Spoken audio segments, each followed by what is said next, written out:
Gracias, mi hermano Pastor Efraín, por la oportunidad que me da de ocupar este espacio por algunos minutos en esta mañana. Vamos a estar meditando precisamente sobre la nueva misión del cristiano.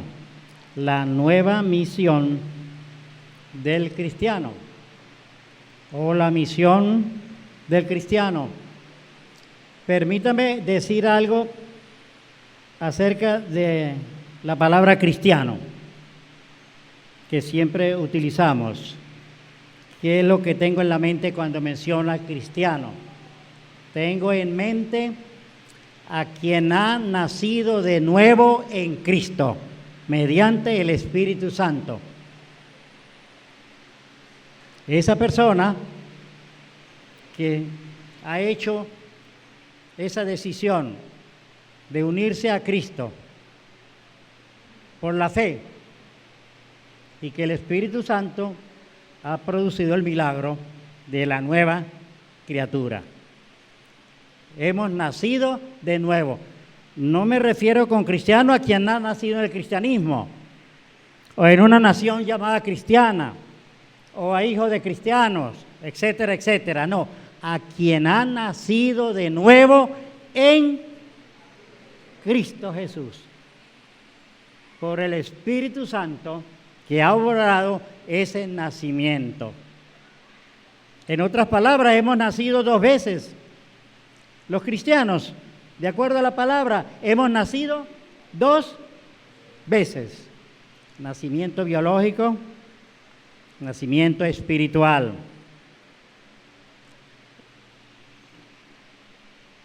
De esa manera, vamos a morir los cristianos una sola vez, la muerte física.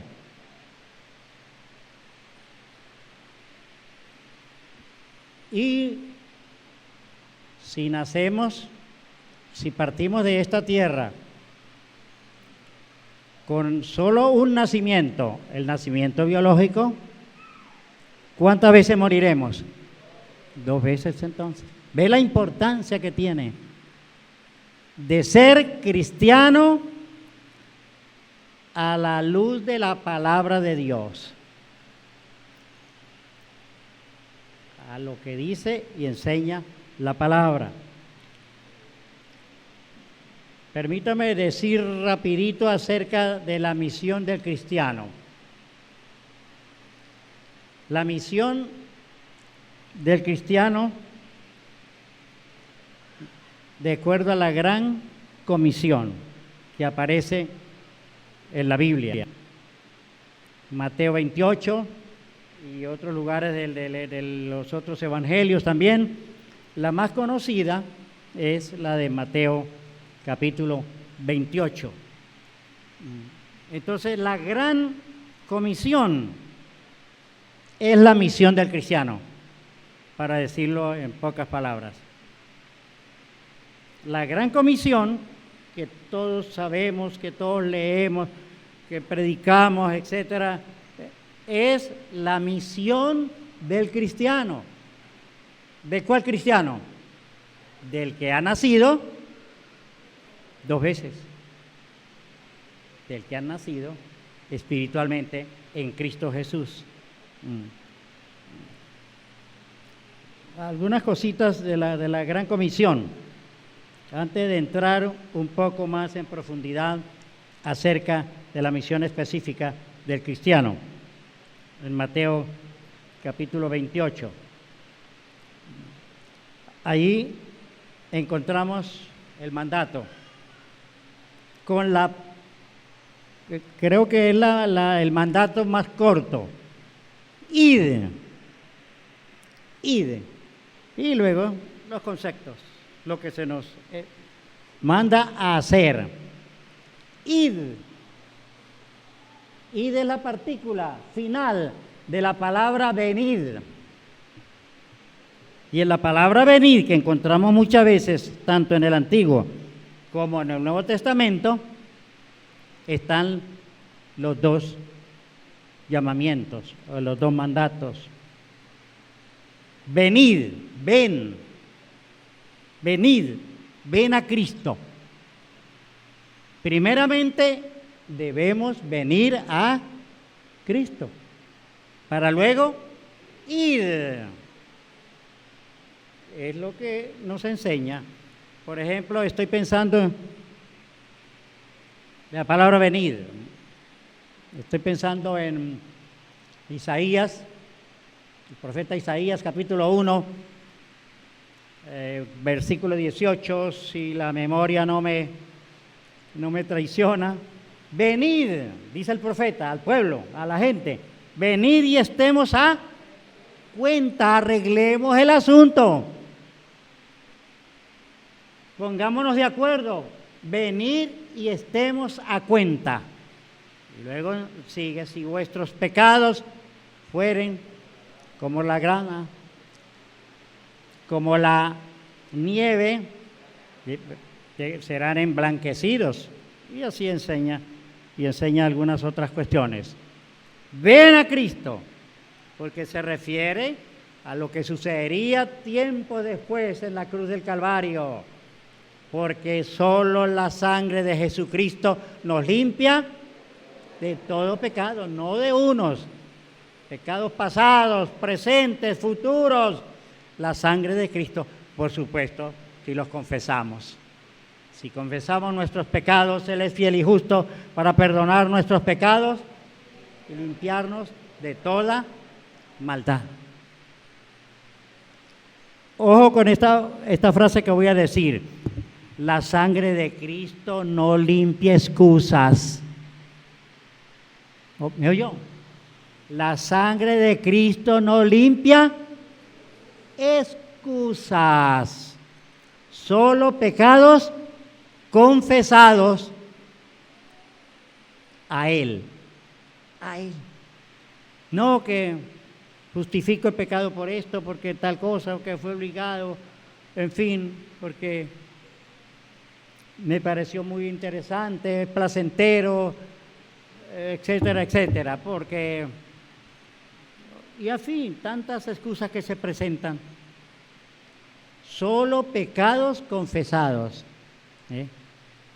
Y si agregamos lo que dice por allá en Proverbios, el que confiesa sus pecados y se aparta, alcanzará misericordia. Ah, que yo los confesé y tal, pero es que me gusta, es interesante el pecado. No, hay que apartarse aunque duela. Hay que apartarse del pecado. Hay que dejar el pecado. Hay que odiar el pecado. Todo aquello que la Biblia enseña que es pecado, hay que apartarse para alcanzar misericordia. La sangre, repito una vez más, usted lo sabe y sabemos de memoria, 1 de Juan 1:7, la sangre de Jesucristo, su Hijo, nos limpia de todo pecado. Y qué bonito es caminar por las calles de la ciudad con la frente bien en alto, sabiendo que nuestros pecados han sido perdonados, limpiados, echados lejos, apartados, porque Cristo los llevó cuando Él murió en la cruz. La gran comisión, id,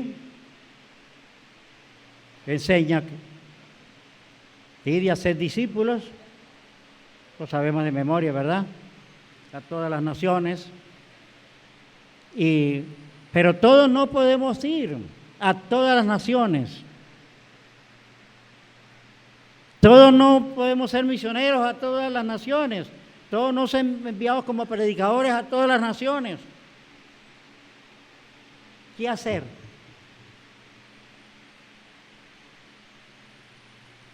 Hay un grupo de privilegiados, sí, gracias a Dios por ellos, que van a predicar en muchas partes, en muchos lugares. Pero con los que no podemos ir a esas partes, ¿cuál será el entorno de nuestra enseñanza? en nuestra predicación.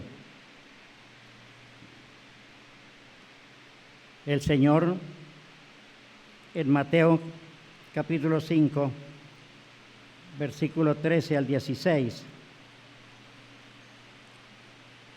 dejó lo que llamamos el testimonio de vida del cristiano, el nuevo estilo de vida del cristiano. Y no requiere ir a una institución. Si podemos, vamos a una institución, un seminario, una institución bíblica para aprender muchas cuestiones. Cualquiera lo puede hacer. Cualquiera puede proclamar al Señor Jesucristo con el testimonio de vida, según estos versículos que vamos a intentar explicar un poquito. Quizás usted ya lo sabe, pero gracias a Dios porque podemos repasarlo. Vosotros o ustedes sois la sal de la tierra. Pero si la sal se desvaneciere, ¿cómo? ¿Con qué será salada? No sirve más para nada, sino para ser echada fuera y hollada por los hombres. ¿Notaron? Ustedes ya lo saben, ¿verdad? Voy a repetirlo. No es que nos va a hacer la sal un día de la tierra. Ya lo somos desde el momento de nuestra conversión al Señor Jesucristo. Somos la sal. Ya somos. En una oportunidad oí a alguien en cierto lugar orando: Señor, hazme que yo sea sal.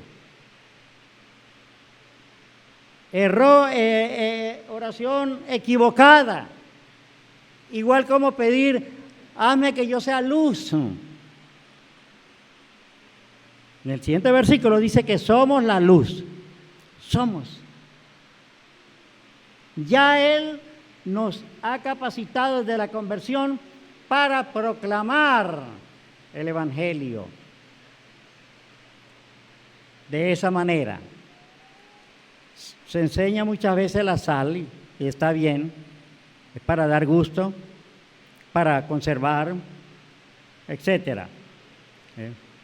Pero la enseñanza principal está que la sal debe estar en los elementos que se pretende consumir. Si la sal está en la mesa del comedor, ¿verdad?, en un envase muy lujoso, sumamente lujoso, pero no está en los alimentos, de nada nos sirve. De nada sirve. Tiene que estar en contacto con aquello que pretendemos consumir. Que por cierto es muy humilde la sal, ¿verdad? Uno nunca dice: ¡ay, qué sal tan sabrosa! Sino qué alimentos tan sabrosos, sazonado. Qué cosa, ¿no? Es interesante. Usando esa figura, los cristianos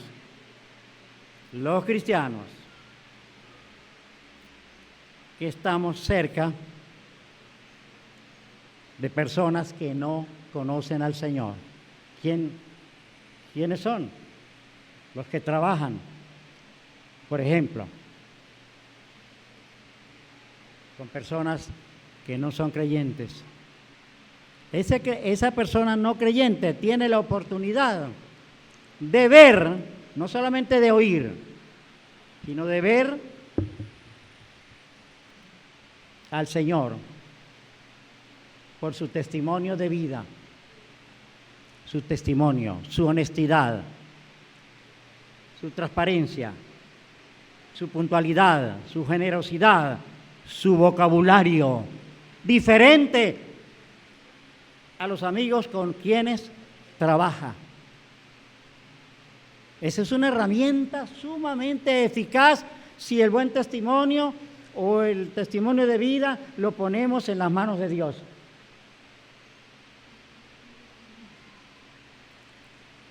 No necesita elocuencia, no necesita multitud, como en las campañas, como en las cruzadas.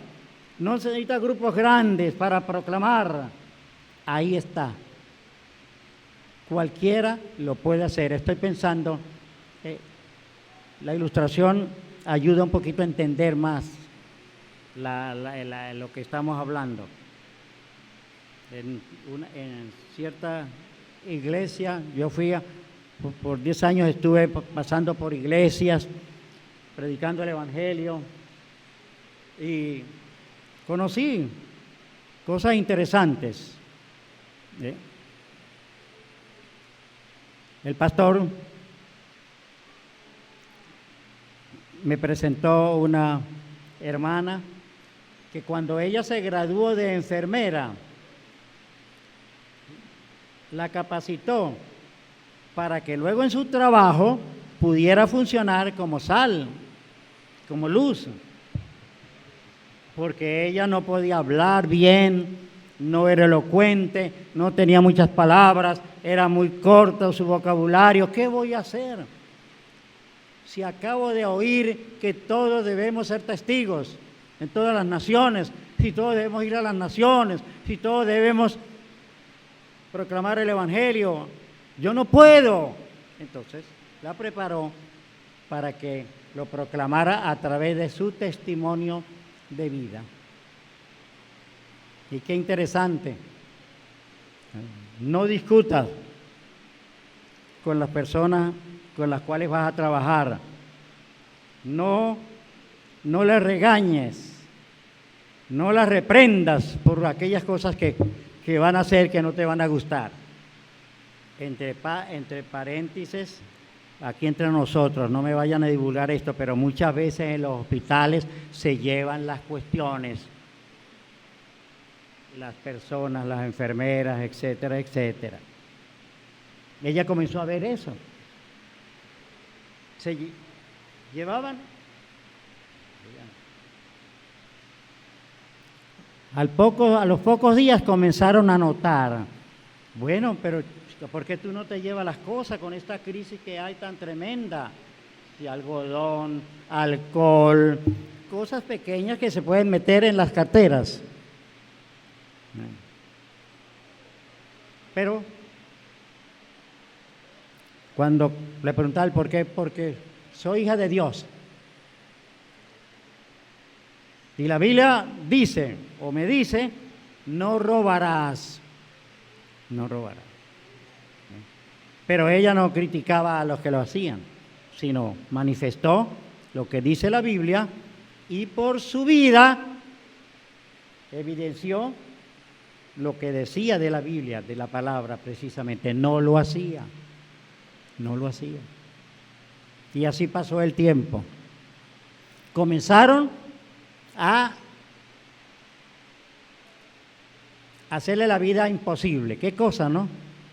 Que una persona que no haga las cosas malas, por eso cause un problema a los demás. ¿Ah? Yo lo que poco que entiendo de una situación de esa es que la presencia del cristiano verdadero en un lugar como eso es una denuncia contra el pecado. Está denunciando el pecado. El no hacerlo y no hacer lo que hacen los demás es una denuncia. Una persona diferente. Está denunciando al pecado y está denunciando al pecador. Comenzaron a ponerle cosas donde el lugar donde se guardan las carteras, decía ella, entonces comenzaron a ponerle cosas del hospital, ¿ve? Inclusive algunas medicinas, para que la culparan también. Lo bueno que hizo ella, por la enseñanza del pastor, fue que puso en oración a esas personas con las cuales trabajaba. Hermano, esto es vital.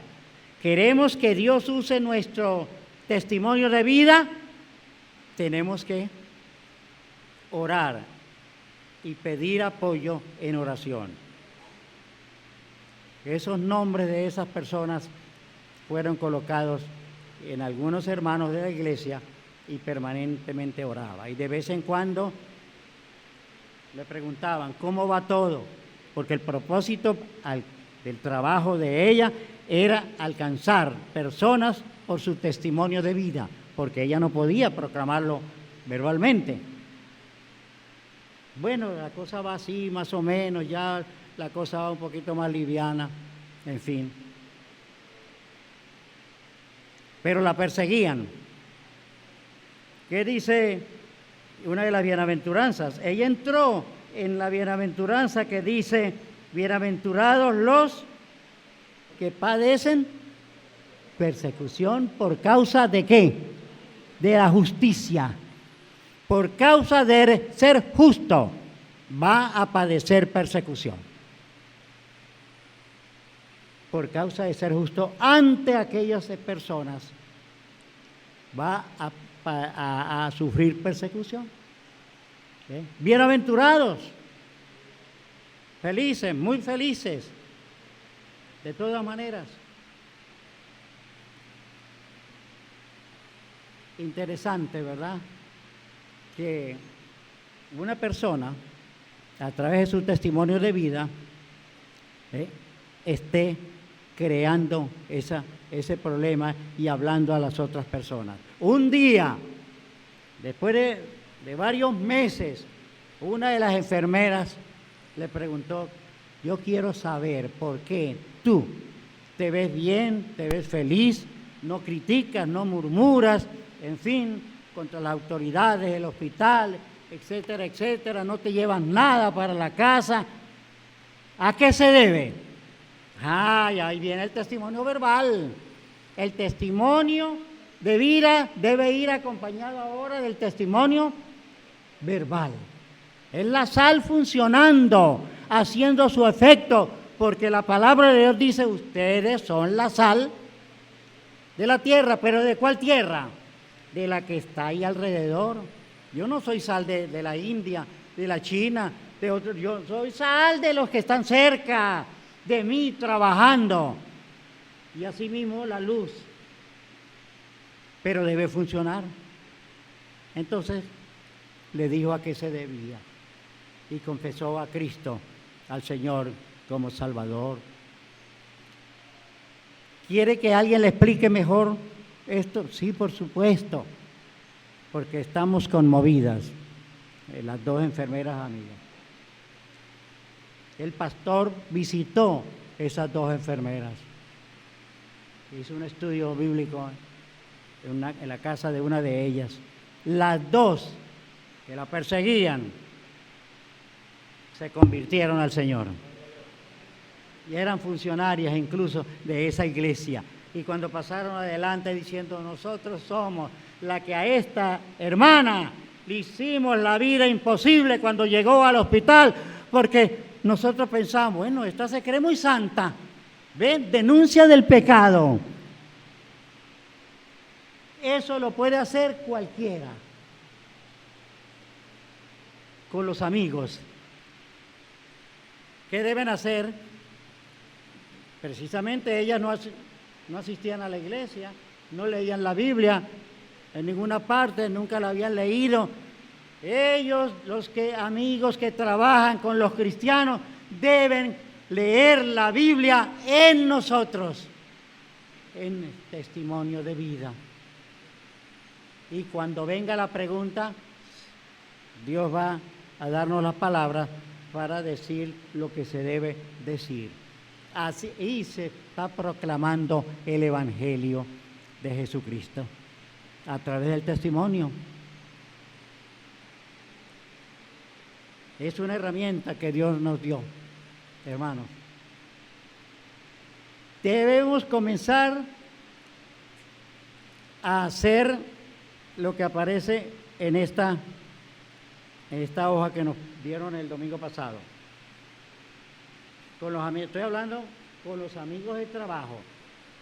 En la próxima celebración de esta iglesia deben entregarse, o a lo mejor antes, a Cristo por las personas ya preparadas, por el testimonio de la vida del cristiano, de usted, y por el testimonio verbal. Cuidado con aquello de que, bueno, entréguese, y cada vez que se vea al amigo, entréguese, entréguese, y si lo ve con un visita, no, entréguese, y usted está reprendido. Eso aleja de Dios. Ese no es el evangelismo del Nuevo Testamento. No es en ninguna manera. Tiene que hacerlo amigo. A los amigos hay que alcanzarlos para el Señor. Y en un evento de esa naturaleza, con un predicador especial, ya Dios los ha estado preparando a través de su testimonio.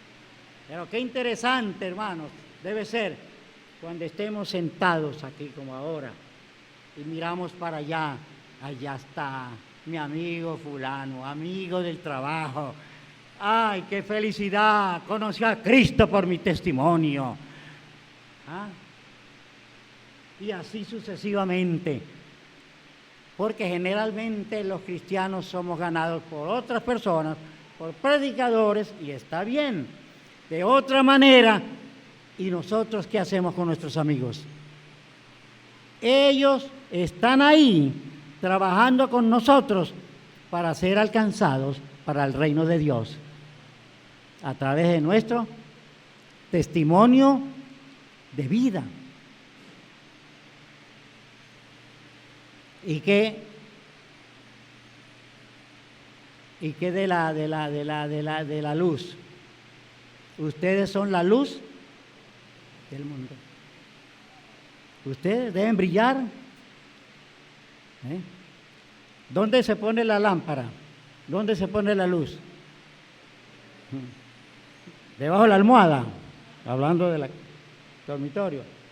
No el lugar donde se pueda notar. Dios puso a los cristianos en esos lugares de trabajo o de deporte, etcétera. ¿Para qué? Número 1, para ganar el sustento. Para mantener la familia. Y en segundo lugar, para ser misioneros con el testimonio de vida. Y además le pagan por eso. Es una bendición.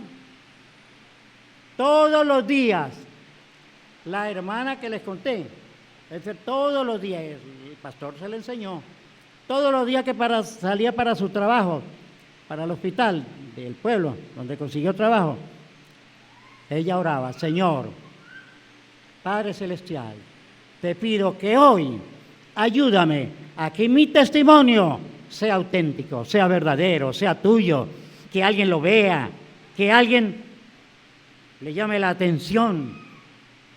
¿Ve? Pero yo quiero, porque lo entregó a Él. ¿Cuántos de los que trabajan en diferentes lugares han entregado su testimonio de vida al Señor? Hay que entregárselo a Él para que Él lo use. Esa campaña, esa cruzada, hermano, esa cruzada no tiene nombre. Los maestros, las maestras, los educadores que alrededor tienen tanta gente, tantas personas que no conocen al Señor. ¿Cómo debemos funcionar? ¿O cómo deben funcionar? Como sal y luz del mundo. No del mundo de allá, que no conocemos, de ese mundo cerquita, ahí, y un día nos van a pedir cuenta de ese mundo cerca. No nos van a pedir cuenta que por qué no fuimos a predicar allá a la India o allá a Japón. Donde estamos, donde vivimos, donde Dios nos puso, donde Dios nos colocó, esas personas son nuestra responsabilidad. Sal de la tierra, sal y luz. Hace algún tiempo leí en cierta revista de una universidad, lo que sucedía en una universidad, famosa universidad, en la Facultad de Medicina. Un joven graduando, o que pretendía graduarse de médico, en el último examen, cristiano, en el último examen, era el que valía para la graduación. Él nunca se copió en el examen. Él siempre pensó que hacer trampa como cristiano es pecado. Y siempre se mantuvo. Y el último examen tuvo la oportunidad de copiar. Pero por un lapsus, algo pasó que se fue de la mente la respuesta de la pregunta que valía más puntos para ser graduado. No lo hizo. El profesor, sabiendo que este alumno era tan inteligente durante todo el tiempo que estaba estudiando, observó buena conducta, buen vocabulario, buena expresión, muy adelantado, en fin. ¿Cómo es posible que no lo pueda graduar? Y así entregó el examen. Y le dijo, profesor, no se preocupe, que no me gradúe. Pero algo ha pasado en mi mente en este momento que no he podido responder la pregunta vital del examen. Y entregó. A los pocos días fue llamado por el cuerpo de profesores de la Facultad de Medicina. Y le preguntaron, ¿qué pasó? Nos duele mucho esta situación, porque lo conocemos, te conocemos. Y él dijo, algo pasó. Después que entregué el examen, vino la respuesta. Ya era demasiado tarde. Y dio testimonio. Los profesores que le habían enseñado, habían leído en su vida algunas cosas interesantes.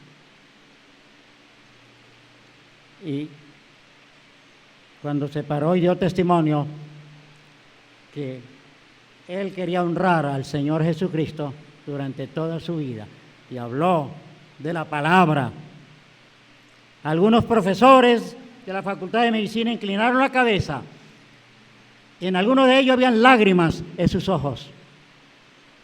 Y el que dirigía la reunión le dijo, tengo una noticia para usted, joven fulano de tal. Hemos decidido graduarla con el título de summa cum laude, como el mejor estudiante que ha pasado por la Facultad de Medicina, porque sabemos quién es. Y ahora el quebrantado, ahora era él. Inclinando la cabeza se oyeron unas palabras entre sollozos. Gracias, Señor. Gracias, Señor. Porque eres tú el que mereces todo el honor y toda la gloria. Se amontonaron sobre él, lo abrazaron y lo felicitaron. Me acordé cuando leí esto en Juan 12, creo que al final del capítulo, algo que sucederá un día, pero sucedió esa vez. A los que honran al Señor, ellos serán honrados. Sus siervos le honrarán, pero Él los honrará. En el caso de la enfermera, se atrevió a vivir una vida de testimonio para alcanzar a alguien para Cristo. En el caso de este joven de la Facultad de Medicina, se atrevió a vivir su vida para que leyeran la palabra en su vida, y vean el resultado. Porque la palabra de Dios, ya sea proclamada, ya sea leída en el testimonio de vida, no volverá vacía. Y cuando dice vacía, algunos interpretan que, bueno, todos se van a convertir. No. Hará su efecto. Se convertirán muchos, pero algún día que vengan las preguntas, ¿qué pasó? Usted no, yo nunca leí la Biblia ante el juez de la tierra, del universo. No, usted la leyó. Al lado suyo trabajaba alguien honesto, correcto, y usted lo miraba, y usted hablaba con él, y a veces él le habló de la Biblia. Usted leyó la Biblia, no habrá excusa ese día, porque la palabra fue proclamada a través de esa vida. Y permítame terminar con algo que me llamó la atención, para que nos llame la atención a todos nosotros. Este testimonio lo oí en la iglesia Nueva Jerusalén, en Caracas, cuando mi hermano Marco Merche era pastor allá en esa iglesia. Y un hermano de la iglesia que trabajaba juntamente con varias personas no creyentes, un día llegó, dijo en su testimonio, un amigo de él, buen amigo, diciéndole, ¿sabe lo que ha pasado en mi vida? Asistí a cierto lugar donde estaban enseñando la palabra de Dios y me convertí a Cristo. Y yo quiero decirte a ti, tal y tal. El hermano dice que se quedó frío. ¿Frío? Nunca mencionó al amigo que él era cristiano. Y el amigo, con lágrimas en sus ojos, le dijo, ¿por qué no me lo habías dicho? ¿Por qué no me habías dicho que tú eras un creyente en Cristo? ¿Por qué? Yo trataba de imitarte, yo veía tu vocabulario diferente, tu manera de ser, tu modo, la palabra, eres puntual en el trabajo. Yo trataba de imitarte, pero no podía. ¿Por qué no me dijiste que eras cristiano? ¿Cuántos estarán imitando tu vida en el trabajo, portándote bien, muy correctamente todo? Está bien, pero hay que llegar a un momento cuando se diga el testimonio verbal. ¿A qué se debe esa vida cambiada? ¿A qué se debe ese modo de vivir? Para que no vaya a suceder. Es decir, no se concibe cristianos verdaderos mudos. ¿No yo? No se concibe cristianos verdaderos mudos, que no hablen en un momento determinado acerca de nuestro amado Salvador. En estos tiempos que queda para la celebración, en esos espacios que queda en la hoja, anote su mejor amigo. Si es uno, o dos, o tres, cuatro, sus mejores amigos. Y hágase el propósito de llevarlos a Cristo Jesús. Si es antes, está bien. Para que esa celebración haya una cosecha. Cosecha. ¿Qué se necesita para cosechar? Los agricultores lo saben más que todo. Sembrar. El que siembra, pero tiene que cultivar, tiene que regar, tiene que ayudar, tiene que poner las condiciones apropiadas para que esa siembra dé a tiempo su cosecha, hermanos. Así que yo les felicito a todos por el esfuerzo que están haciendo, por el esfuerzo que harán, por usar el testimonio de vida. Y si quieren, hagan lo que hacía aquella señorita enfermera. Cada vez que salgan a trabajar y ya tienen el nombre de sus amigos, Señor, muéstrate, revélate a través del testimonio de vida, de mis palabras. Padre Celestial, gracias, Señor, porque tú nos has dado desde la conversión un testimonio de vida, un buen testimonio. Permítanos usarlo para la gloria tuya, para la honra tuya. Señor, nos ponemos delante de ti para que nos ayudes a prepararnos, a preparar a otros para que te conozcan como el Señor de la vida. Gracias por este tiempo, Padre. Gracias te doy, Señor, por tu bendita palabra. En el nombre santo de Cristo Jesús, nuestro amado Salvador, oramos. Te damos gracias. Amén.